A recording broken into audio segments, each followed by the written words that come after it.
tonight we are trading the mud and misery of the peasant's field for something far shinier, and yet somehow just as filthy. The gilded, glittering, gold-dripping world of Versailles, not the version Hollywood sold you, with the powdered wigs and the string quartets and the marble floors, so clean you could eat off them. I mean the real Versailles, the one where roughly 10,000 people crammed into one enormous building that had hundreds of rooms and almost nowhere acceptable to relieve yourself. A palace so beautiful it took your breath away, mostly because the smell did it first. Imagine waking before dawn in a freezing attic, curled on a thin straw mattress, surrounded by others just as desperate. Your uniform, stiff with yesterday's sweat, waits on a hook. It does not belong to you. It belongs to the palace.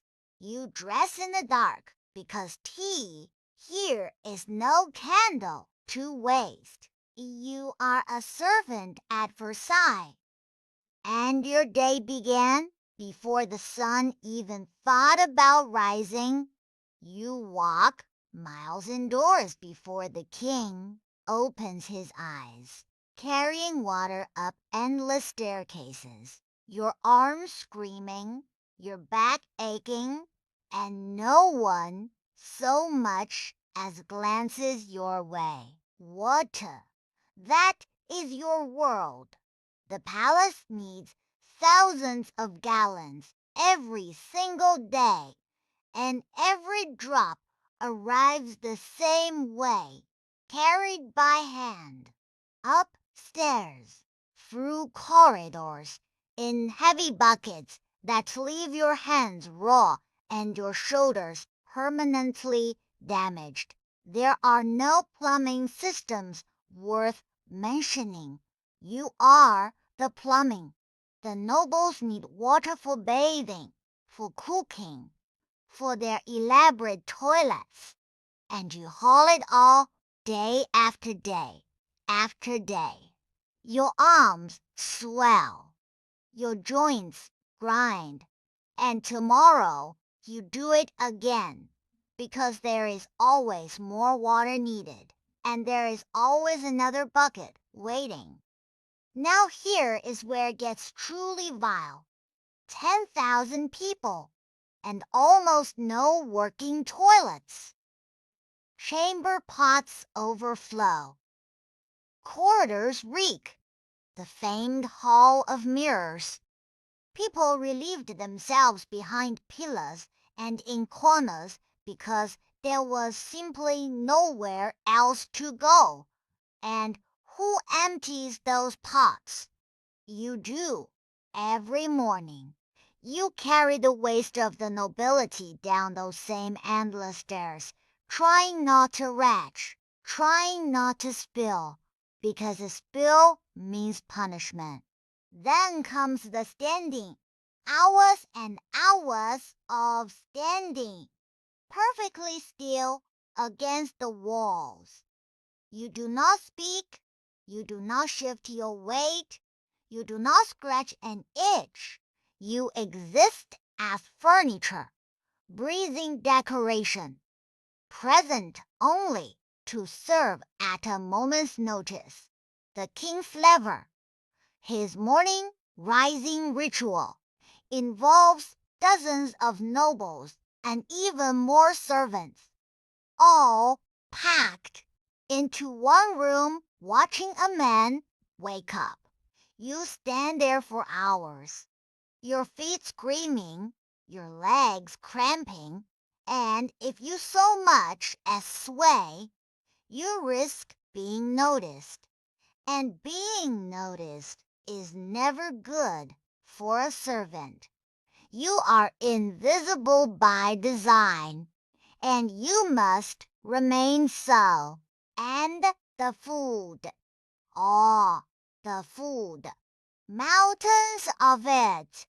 Roasted meats, delicate pastries, elaborate sauces, enough to feed a small village, and it passes right under your nose. You serve it, you carry it, you arrange it, you watch it disappear into mouths that will never know hunger. And you eat scraps, stale bread, thin soup, whatever the kitchen can spare, which is not much. The irony is staggering. You spend your day surrounded by the most extravagant feasts in Europe, and your stomach grows so loudly you have to press your hand against it to keep anyone from hearing. You are always hungry. You are always serving food, and you are never, ever allowed to touch it. The king eats in public. It is a spectacle. Dozens of dishes presented with ceremony, tasted by servants.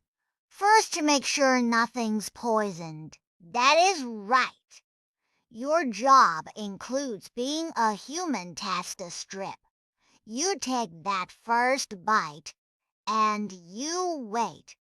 If you are still standing in 10 minutes, the king can eat. The whole court watches him, done like it is entertainment, and you stand there, having just risked your life, so a man can enjoy his soup. This is your existence, a prop in someone else's play, a precaution, a tool, and there are 100 people waiting to replace you the moment you falter. The servant hierarchy is brutal. At the top, the upper servants with real rooms and real wages. Below them, the footmen and the kitchen staff. And at the very bottom, the chambermaids and the sweepers, the ones who cleaned what no one else would touch. Each level crushed the one below it. Your supervisor could fire you on a whim. A noble could have you beaten for a spilled drop of wine. And there was no one to complain to, no union, no rights, no protection. You were entirely at the mercy of people who considered you barely human. And that mercy was in very short supply. Sickness moves through the palace like an uninvited guest who never leaves. Cramped quarters, poor sanitation, rats, fleas, and lice. Disease spreads with terrible ease, and when it finds you, because it will, there is no physician waiting, no medicine, no care. A servant who cannot work is useless, and a useless servant is replaced. So you push through. You serve while feverish. You labor while aching. You hide your symptoms as long as you can, dragging your sick body through its duties, because the alternative is the gate. The people who matter have physicians and remedies. You have a cold corner and a thin blanket, and the grim hope that whatever's taking hold of you passes before it takes hold completely. And so we come to the end. What happens when you can no longer serve? There is no pension, no comfortable retirement, no grateful farewell when age or injury or illness finally renders you unable to keep up.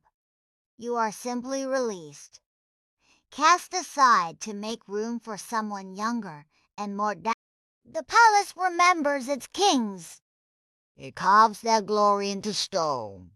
But the people who carried the water emptied the pots, lit the candles, and stood silently against the walls for decades.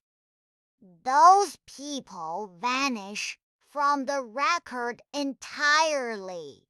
You gave your strength, your years, and your health to the most magnificent place on earth, and it gives you nothing back but the fading memory of having been there. The Sunday King's glory was built on thousands of invisible hands.